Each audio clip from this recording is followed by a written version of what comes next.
everybody, welcome back. No, Daniel's still sitting here, man. Can you believe that? But you know what? He pulled another wine out of his bag of tricks, and I tell you, this wine rocked my socks. And I said, we got to sit down again. So anyway, when we come back, he's going to tell you all about Carne.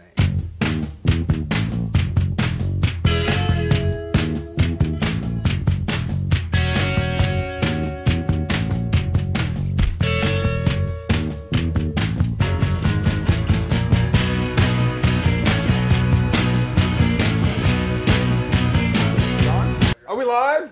Are we going? We're on. Dude, I haven't seen you in about 30 seconds? It's been a while. You know what?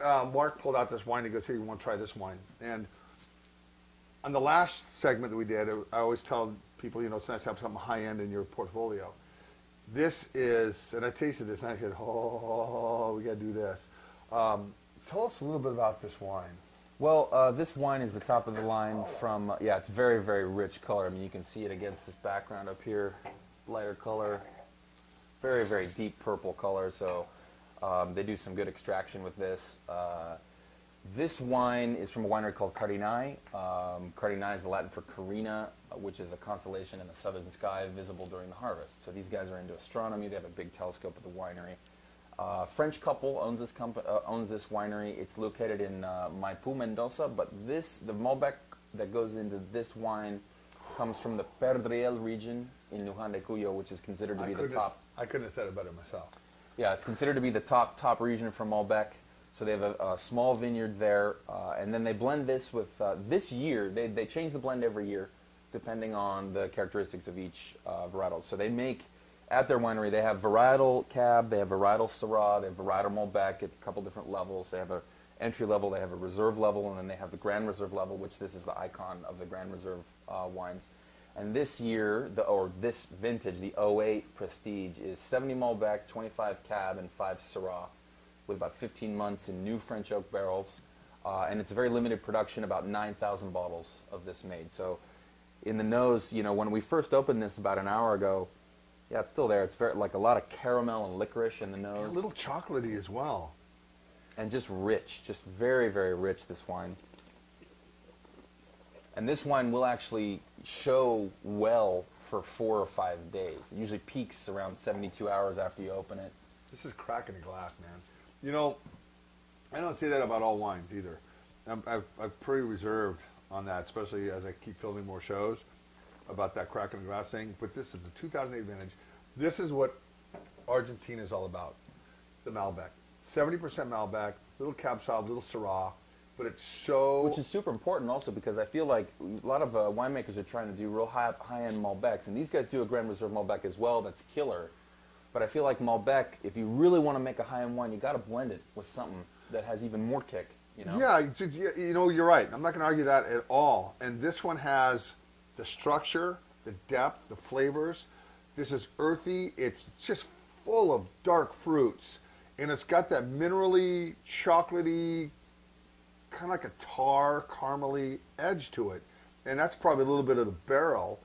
But man, this is retail about $40 a bottle. And, there's you can go a Palta, which is a little bit more expensive, I think like $65, $70 a bottle. I think that's probably the highest end wine that I know of in Argentina.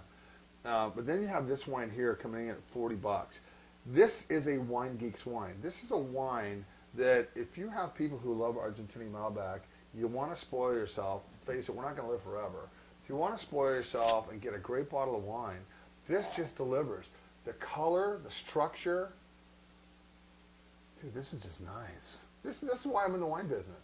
Because I have so many jokers that walk in this door, walk through that door, trying to pimp out the next best wine, and so many wines are just mediocre. It's not their fault. They're trying to do their best selling all these wines.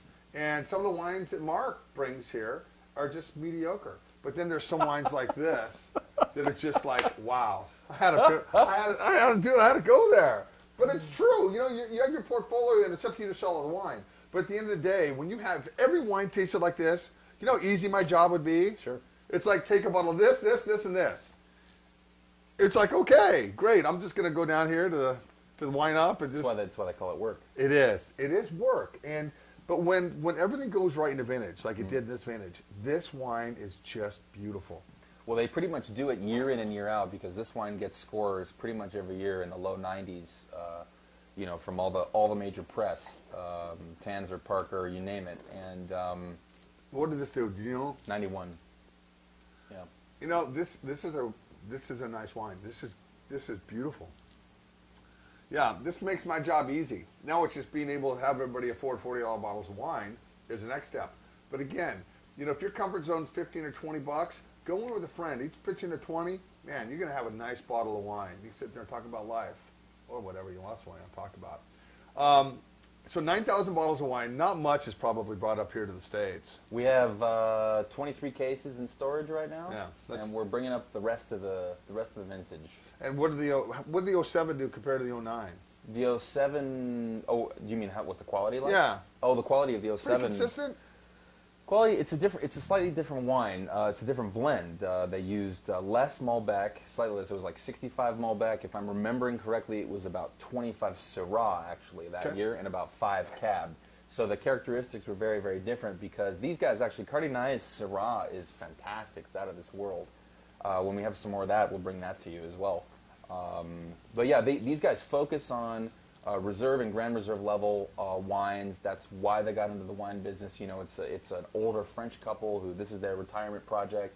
So they're very, you know, Brigitte will sit there and she'll say, "I will not have just anybody selling my wine. You know, this is my wine." That's they're good. very passionate about it. You know what? That's good. You know, and the fact they don't make a ton of it.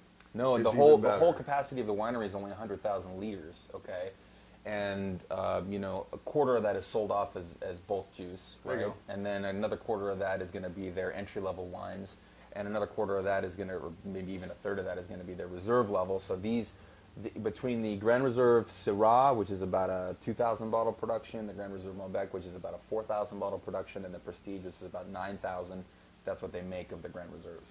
You know, I think it's important just to keep the quality high, the production low, and to build a brand. And that's what they're doing. I'll tell you something, man. Guys, if you want a bottle of great blended Malbec Cab Syrah, this is it. It just doesn't get much better than this. All right, man. When are you going back to the homeland? The homeland? About a month. Yeah? About a month, yeah, but vacation first. There you go. Where are you going? Thailand. Camping like there's no other right there. All right, guys.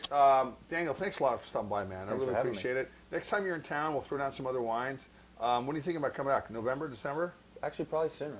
Very cool. But Gonna we'll bring the wife with you? Yeah. Awesome. Absolutely. Good for you. All right, guys. Hey, thanks a lot for tuning in. We come back. We're gonna sit down with somebody else and pimp out their wines.